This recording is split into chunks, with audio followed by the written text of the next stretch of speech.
అమ్మ చెప్పిన చందమామ కథలు. వీర హనుమాన్, హనుమంతుడి చరితం, 22వ భాగం. లంకానగరం ముట్టడి. రావణుడు అశోకవనంలో ఉన్న సీతను చూడబోయేసరికి ఆమె భయంకర రాక్షస స్త్రీల నడుమ తల వంచి కన్నీరు కార్చుతూ రాముణ్ణి గురించి ఆలోచిస్తూ కూర్చొని ఉన్నది.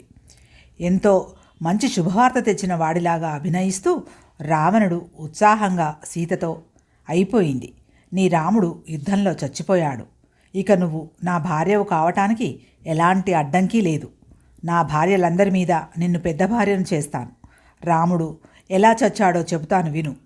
రాముడు వానరసేనతో సముద్రాన్ని దాటి విడిశాడు. ప్రయాణపు బడలిక చేత అందరూ గాఢ నిద్రలో ఉండగా ప్రహస్తుడు పెద్ద రాక్షస సేనతో వెళ్ళి వానరసేనను నాశనం చేశాడు. రాముడు నిద్రపోతుండగా ప్రహస్తుడే అతని తలను నరికాడు. పారిపోదామని ఆకాశంలోకి ఎగిరిన విభీషణుణ్ణి రాక్షసులు పట్టుకున్నారు. లక్ష్మణుడు, కొందరు వానరులు పరుగెత్తారు. సుగ్రీవుడు, హనుమంతుడు, జాంబవంతుడు, మిగిలిన వానర వీరులు తలలు తెగి చచ్చిపడి ఉన్నారు. వానరుల శవాలు అంతటా కుప్పలు కుప్పలుగా పడి ఉన్నాయి అన్నాడు. తర్వాత అతను ఒక రాక్షసితో రాముడి తల తీసుకువచ్చిన విద్యుజ్జువుని పిలుచుకురా అని సీత వినేలాగా అన్నాడు.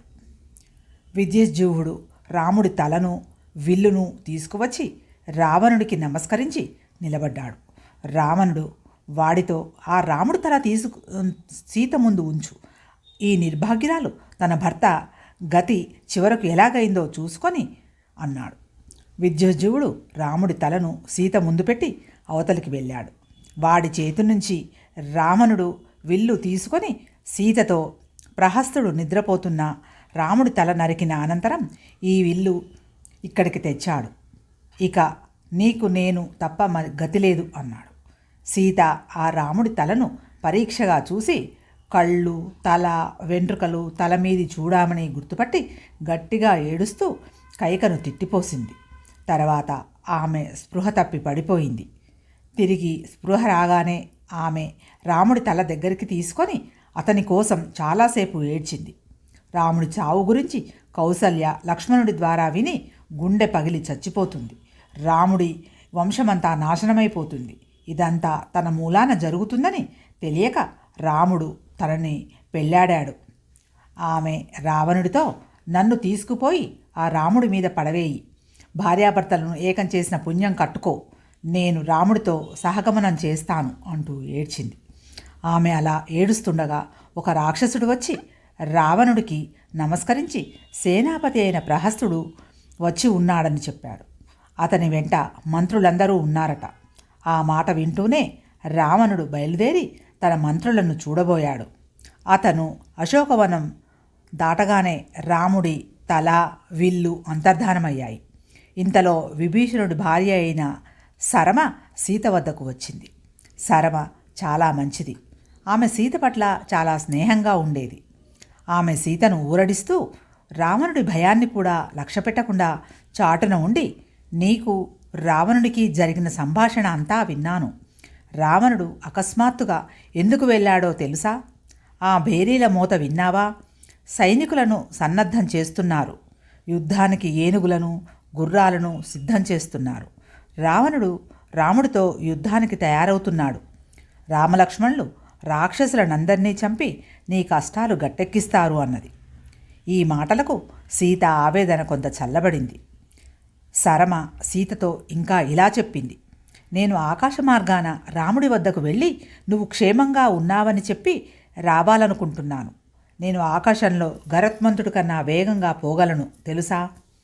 నువ్వు ఆకాశంలో పోగలవన్నా, పాతాళానికి పోగలవన్నా నేను నమ్మగలను. నా కోరిక తీర్చదలుచుకుంటే ఇప్పుడు రావణుడు ఏం చేస్తున్నాడో తెలుసుకునిరా. నాకు రావణుడి భయమే హెచ్చుగా ఉన్నది. రావణుడు ఏం చేయబోతున్నాడో చెబితే నేను నీకు కృతజ్ఞురాలుగా ఉంటాను అని సీత అన్నది. సరమ సీత ముఖాన కన్నీరు తుడిచి వెంటనే వెళ్ళి రావణుడు తన మంత్రులతో మాట్లాడేదంతా విని తిరిగి వచ్చి సీతతో ఇలా చెప్పింది, నిన్ను విడిచెయ్యమని రావణుడికి అతని తల్లి అవిద్యుడనే ముసలి మంత్రి ఎంతో దూరం బోధించారు. లేకపోతే అపాయం ఉన్నదని కూడా వాళ్ళు హెచ్చరించారు. కానీ వాళ్ళు ఎంత చెప్పినా రావణుడు వినలేదు. యుద్ధంలో చచ్చేదాకా రావణుడు నిన్ను విడవడు. అతని మంత్రులు కూడా అతన్ని బలపరుస్తున్నారు. శరమ మాట్లాడుతుండగానే వానర సైన్యాలు చేసే భేరీ నాదాలు, శంఖనాదాలు, సింహనాదాలు భూమి దద్దరిల్లేలాగా వినిపించాయి. రాముడు లంకానగరం మీదికి బయలుదేరాడు. రావణుడు వానరసేనల కోలాహలం విని సభలో తన మంత్రులతో, మీరు లోగడ హనుమంతుడు సముద్రాన్ని దాటడం గురించి, రాముడి సేనను గురించి గొప్పగా చెప్పారు. విన్నాను. ఇప్పుడు రాముడి పరాక్రమం తలుచుకొని నిరుత్సాహపడి ఒకరి మొహాలు ఒకరు చూడడం కూడా కనిపిస్తూనే ఉన్నది అన్నాడు. ఈ మాట విని మాల్యవంతుడనే రాక్షసుడు, రాజా, రాముడు మనకన్నా బలవంతుడైనప్పుడు అతనితో సంధి చేసుకోవడం తప్పు కాదు. రాముడికి మనకు వైర కారణం సీత. ఆమెను రాముడికి ఇచ్చేస్తే వైరం లేదు అన్నాడు. రావణుడికి కోతుల వల్ల, కొండముచ్చుల వల్ల, బల్లూకాల వల్ల చావు లేకుండా వరం లేదన్న సంగతి కూడా మాల్యవంతుడు జ్ఞాపకం చేశాడు. మాల్యవంతుడి మాట రావణుడికి కొంచెం కూడా రుచించలేదు. అతను మాల్యవంతుడికేసి తీక్షణంగా చూసి హితం చెబుతున్నట్టు నటిస్తూ, కటువైన మోసపు మాటలు ఎందుకు చెప్పావు? రాముడు మామూలు మనిషి, ఒంటరివాడు, తండ్రి చేత విడవబడినవాడు, కోతులు సహాయంగా కలవాడు, అడవులు పట్టి తిరుగుతున్నవాడు. అలాంటివాడు సమర్థుడని ఎలా చెప్పావు?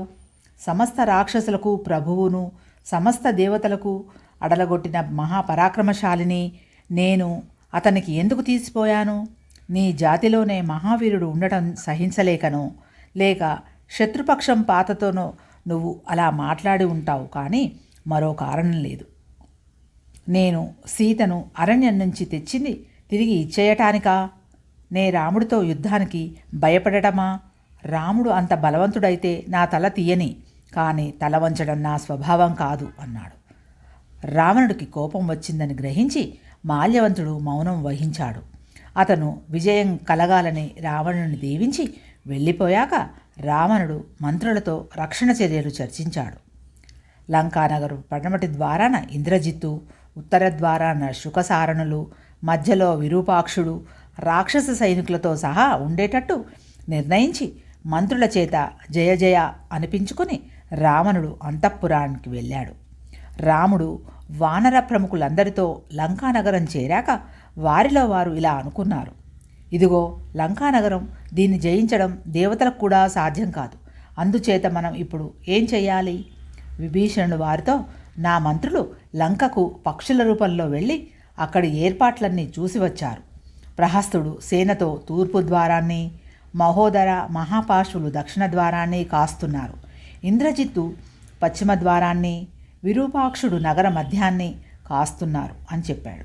అతని మంత్రులు కూడా రాముడికి తాము చూసి వచ్చిన వివరాలు చెప్పారు. తర్వాత రాముడికి హెచ్చరికగా ఉండగలందులకు విభీషణుడు రావణుడి వెంట అతనితో సమాన బల పరాక్రమాలు గల రాక్షసులు 60 లక్షల మంది ఉన్నారని చెప్పాడు. తన వీరులు ఎవరితో యుద్ధం చేయాలో రాముడు చెప్పాడు.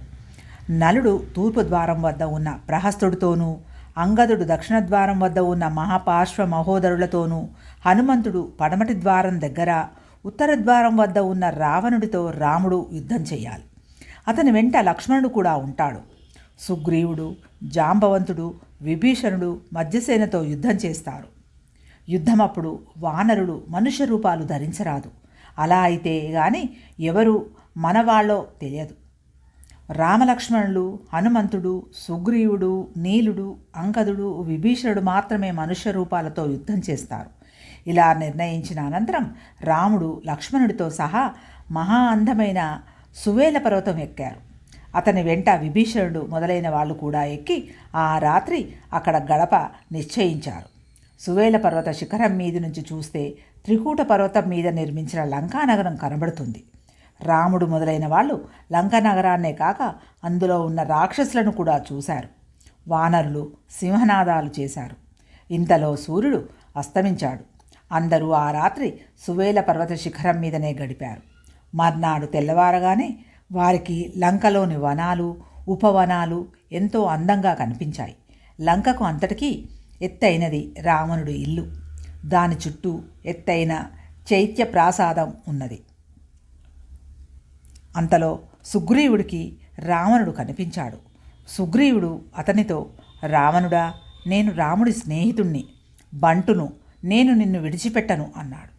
నీ పేరు మంచి కంఠం గలవాడు, కానీ నీకు అసలు కంఠమే లేకుండా చేస్తాను అంటూ రావణుడు సుగ్రీవుడి మీదికి లంఘించాడు. ఇద్దరూ భయంకరంగా పోట్లాడుకున్నారు. చాలాసేపు ఇద్దరూ సమంగానే పోరాడారు. కానీ క్రమంగా రావణుడికి ఆయాసం వచ్చి అతను మాయలకు దిగాడు. అది గ్రహించి సుగ్రీవుడు చప్పున ఆకాశంలోకి ఎగిరాడు. అతను తిరిగి వస్తాడని రావణుడు అనుకున్నాడు. కానీ సుగ్రీవుడు వెళ్ళి రాముడి పక్కన వాలాడు. రాముడు సుగ్రీవుణ్ణి మందలిస్తూ, నాతో చెప్పకుండా ఎందుకిలా చేశావు? రాజులు సాహసాలు చెయ్యరాదు. నీకు ఏమైపోతుందోనని మేమంతా భయపడ్డాము. నీకు అపాయం కలిగి ఉంటే మా గతి ఏమై ఉండేది? రావణుణ్ణి బంధువులతో సహా చంపి విభీషణుడికి పట్టంగట్టి అయోధ్యకు తిరిగి పోవాలన్నది నా సంకల్పం అన్నాడు. రాముడా, సీతను ఎత్తుకుపోయిన ఆ దుర్మార్గుడు కనబడితే ఎలా సహించి ఊరుకోను అన్నాడు సుగ్రీవుడు. అందరూ పర్వతం దిగివచ్చారు. రాముడు లంక మీదికి యుద్ధానికి పోవటానికి తొందరపడ్డాడు. అతని వెనుకగా విభీషణుడు, సుగ్రీవుడు, హనుమంతుడు, జాంబవంతుడు, నలుడు, సుసేనుడు, నీలుడు, లక్ష్మణుడు నడిచారు. వారి వెనుక మహాసముద్రం లాంటి వానరసేన కదిలింది. రామలక్ష్మణులు లంకానగరపు ఉత్తర ద్వారాన్ని ముట్టడించారు. దాన్ని రావణుడు స్వయంగా రక్షిస్తున్నాడు.